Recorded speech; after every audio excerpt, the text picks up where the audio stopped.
nací en el río Coco, en una comunidad muy lejana aquí de la capital de Nicaragua, en la frontera entre Honduras y Nicaragua.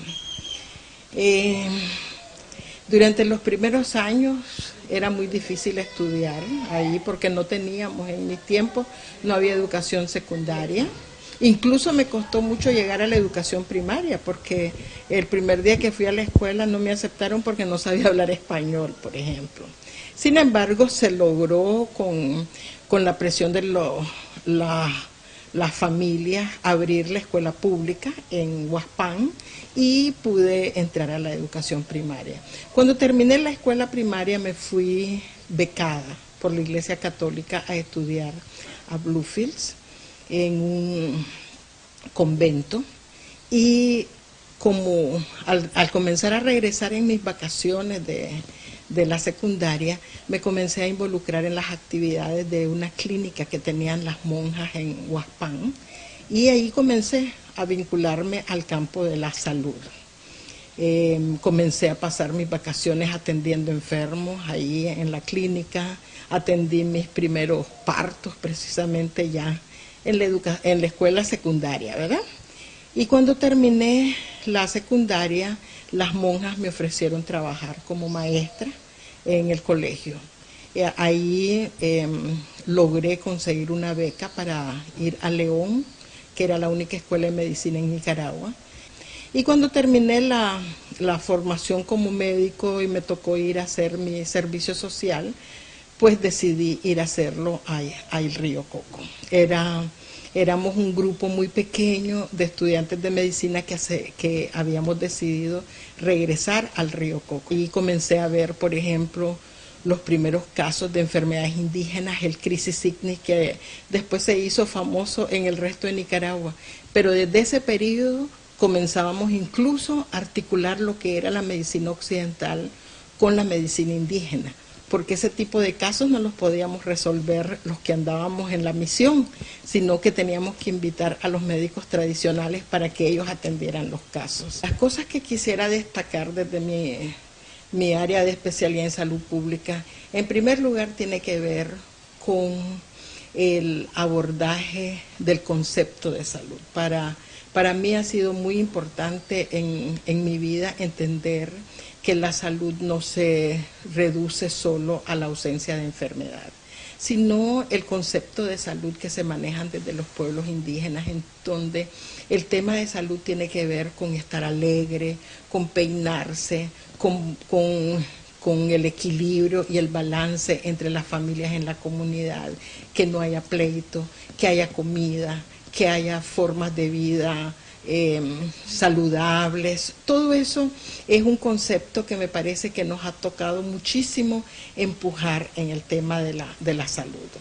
El otro aspecto que me parece importante destacar es el tema de la medicina tradicional. O sea, reconocer que no solo el sistema de salud pública tiene conocimientos, tiene prácticas que pueden mejorar las condiciones de vida de la gente, sino que tradicionalmente los pueblos indígenas han tenido prácticas que incluso en la mayoría de las veces ha sido el único sistema de salud que han tenido en las comunidades. OPS ha estado siempre acompañando este proceso. Yo recuerdo que un paso determinante de la OPS fue en el año 1993, cuando se estaba celebrando el Año Internacional de los Pueblos Indígenas del Mundo de parte de Naciones Unidas. OPS logró reunir a especialistas del campo de la salud pública, a dirigentes y técnicos de los pueblos indígenas y a los gobiernos para empezar a discutir cómo abordar el tema de salud de los pueblos indígenas. Todavía la sociedad no se compromete con el tema de salud pública, todavía ve solo algunas acciones muy puntuales que tienen que ver con la salud de la población, pero no se logra articular lo que podríamos llamar nosotros indicadores de salud con indicadores de desarrollo en general de la población o indicadores de educación. Entonces, creo que nos hace falta seguir trabajando muchísimo por promover un enfoque de salud integral. Mi relación con la Organización Panamericana de la Salud ha sido una relación de acompañamiento. O sea, el personal de la Organización Panamericana de la Salud en distintas regiones de América Latina ha asumido en muchos momentos compromisos con los sectores más vulnerables. Y los pueblos indígenas estamos ubicados entre los sectores más vulnerables. Nosotros desde los pueblos indígenas comenzamos a decir, no importa que uno enfoque sobre determinados sectores, si esos sectores no se empoderan y no comienzan como titulares de derechos humanos a reclamar su derecho a la salud, pues obviamente vamos a seguir atendiéndolos de forma paternalista y no como sujetos de derechos humanos. Y yo creo que ese planteamiento nuestro ha venido poco a poco incorporándose en lo que la OPS ahora está promoviendo.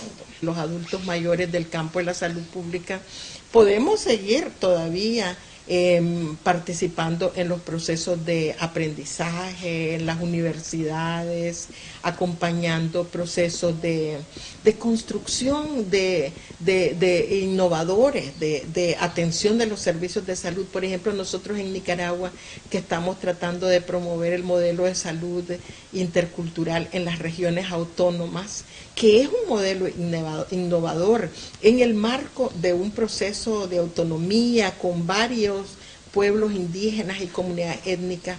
Creemos que este tipo de experiencias innovadoras son las que nosotros podemos seguir compartiendo a través del intercambio y relaciones, no solo dentro de nuestra región, sino en otras regiones del mundo. Ser salubrista o estar en el campo de la salud pública me ha abierto la vida al mundo y yo creo que sí, que repetiría lo mismo. Las nuevas generaciones van a encontrarse con desafíos que nosotros no encontramos, o sea, realmente en el mundo de la salud hay nuevas enfermedades que están surgiendo. Por ejemplo, nosotros aquí en las regiones autónomas tenemos todo el problema de VIH-Sida, para poner un ejemplo.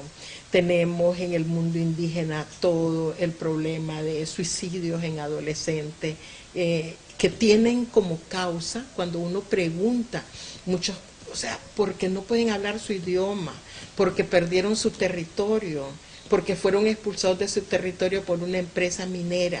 O sea, la verdad es que las nuevas generaciones van a encontrarse en situaciones muy complejas con todo lo de cambio climático, etcétera.